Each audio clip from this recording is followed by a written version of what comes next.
वीर बजरंगी रे मेरा वीर बजरंगी। हवा में उड़ रहा है, कैलाश पर्वत में पहुंचा, संजीवनी बूटी चमक रही थी रात में, चिलमिल चिलमिल सारा पहाड़ चमकने लगा। हनुमान जी गफलत में पड़ गए। कौन बूटी असली, कौन बूटी नकली? जिसके पास में जाए वही बूटी बोले मैं संजीवनी हूं। दूसरी बूटी के पास में चले गए, मैं संजीवनी हूं। अब हनुमान जी ने सोचा सारी संजीवनी, सारी बूटियां चिलक रही हैं, कहीं ऐसा ना हो मैं धोखे में किसी को उखाड़ दूं, वो जहर निकल जाए, वो जहर हो जाए। हनुमान जी ने कहा ऐसे नहीं बात बनेगी। पूरा पहाड़ पर हाथ लगा दिया, और पहाड़ पे जब हाथ लगा दिया तो पर्वत लेकर के दौड़ने लगे। जैसे ही अयोध्या के ऊपर से गुजरे, भरत जी ने देखा ये कौन है। बैरी बाण मारा टांग पे, हनुमान जी नीचे गिर गए। राम नाम का जप करते हुए भरत जी को परिचय दिया। भरत जी ने कहा धिक्कार है मेरी सेवा को, मैंने सेवक को मार दिया, सेवा करते को बाण मार दिया। बाण संधान किया, हनुमान जी को बाण में बिठाया और बाण उल्टे उल्टे पल भर में लंका में चला गया। संजीवनी बूटी आई, लखन के जान बचे। और संजीवनी बूटे आज भी है, आज भी है चिलकती रहती है। दो आखर की ये बूटी राम नाम की बूटी, ये किसी बूटी से कम नहीं बिटिया। प्रेम से राम नाम भज लो, आधे दुख दर्द दूर हो जाएंगे, रोग भस्म हो जाएंगे। लखनलाल की शक्ति जागृत हुई, जयकार हुआ। कुंभकर्ण आ गया। 6 महीने तक सोता था वो। क्या वरदान था उसको कि 6 महीने तक सोता रहता था। और ऐसा नहीं है कि कुंभकर्ण ही सोता है। मेरी बहनों, हम तो ज्यादा बाजे बाजे 6 साल से सोया हुआ है। सोने का मतलब खटिया से नहीं है। सोने का मतलब है कि जीवन की लीला को न जानना, वो सोया हुआ है। जो जीवन के रहस्य को ना जाने, वो लुका हुआ है, सोया हुआ है, जागा नहीं है। पुरानी माताएं आशीर्वाद करती हैं पहाड़ों पे, क्या कहती हैं? जी रे जागी रे, जुगराज रे तू। जी, लेकिन जाग के जी, सो के मत जी। अरे सो के जिया, 10-20 साल ऐसे ही बिता दे। बाजे बाजे माताओं को तो माताएं तो कहती हैं गुरुजी मैं 35 साल की हो गई लेकिन मैं कभी नहीं जगी। मेरे को लगता है कि मैं सोई हुई हूँ, दिन में काम करती रहती हूँ, गाय भैंस की सेवा करती रहती हूँ, लेकिन पता लगता है कि मैं जागी नहीं। जागना चाहिए। जागने का उपाय है कथा भागवत में जरूर जाना चाहिए। जहां भी हो रही हो, कोई भी सुना रहा हो, कैसा भी सुना रहा हो, लेकिन हाजिरी लगा करके श्रवण करना चाहिए। कथा श्रवण करने से हमारे अंदर की शक्तियां जागृत होवे, हमारे अंदर का सोया हुआ वैभव प्रगटे, हमारे अंदर के सोए हुए खजाने जागे। इसलिए जाना चाहिए।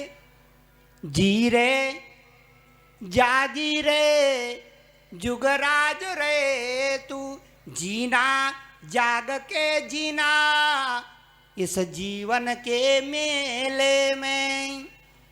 और जो माताएं 7 दिन से आ रही होंगी, उनमें से बहुत जाग गई होंगी, उनको समझ में आ गया होगा कि ये राम नाम की कथा क्या है, कैसे हमारा उद्धार करती है, कैसे पितरों का तरण तारण करती है, कैसे हमारे पूर्वजों को आनंद बांटती है और कैसे जीवन में लीला करती है। कथा सुनने का फल श्रवण मंगलम सुरत वर्धनम, सुरत वर्धनम शोकनाशनम। आपका मुखड़ा भी चमकेगा और शोक भी भागेगा। कथा सुनने से हमारी बहनों की खूबसूरती बढ़ती है, घटती नहीं है, बढ़ती है बिना खुराक खाए। क्यों?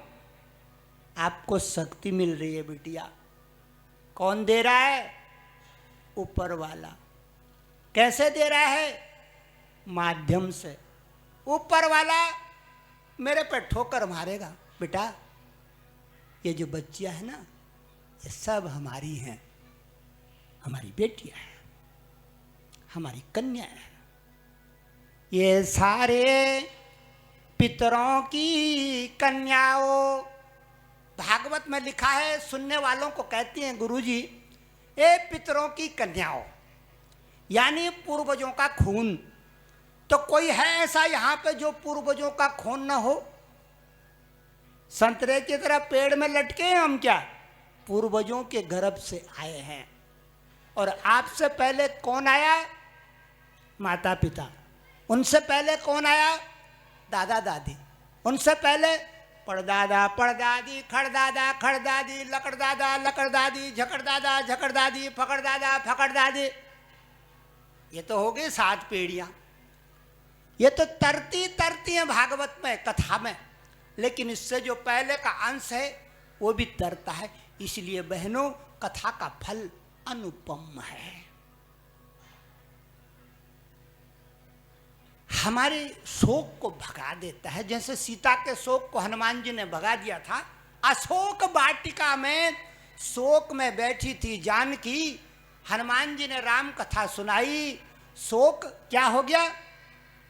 सुरत वर्धनम शोकनाशनम श्वरित वेणुनाम सुष्टु चुंबिताम।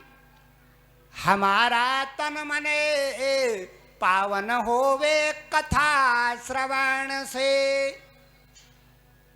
जरूर सुननी चाहिए। और मेरी बहनों, कल ठीक 1 बजे से 4 बजे तक उल्धन में शिव पुराण होगा। जिन माताओं बहनों को शिव पुराण सुनने का शौक है, कल उल्धन में आ जाना 1 बजे से और 4 बजे तक। शिव महापुराण 8 तारीख फरवरी तक चलेगा। सभी माँ बहनें आज राम की कथा में आनंद कर रहे हैं। कुंभकर्ण आया, भगवान के हाथों वीर गति को प्राप्त हुआ, भगवान में मिल गया। अब क्या हुआ? वो जो मेघनाथ है ना, मेघनाथ, वो मेघनाथ तांत्रिक विद्या कर रहा था निकुंबला देवी के मंदिर में, तांत्रिक पूजा कर रहा था। और अगर वो पूजा में सफल हो जाता तो अजेय हो जाता, उसको मारना। वो इंद्रजीत है, ये मेघनाद तो इंद्रजीत है, इंद्रजीत है। इसने अपने जीवन में इंद्र को भी जीत दिया था। ये मेघनाथ आज निकुंबला माता के मंदिर में पूजा लगा रहा है और भैंसे और बकरों की, जानवरों की बलियां डाल रहा है हवन कुंड में, तांत्रिक पूजा कर रहा है। इतने में विभीषण ने कह दिया भगवान से,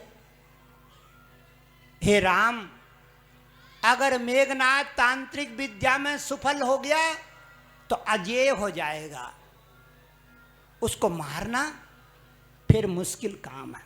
ऐसा करो, इसके यज्ञ को विध्वंस करवा दो।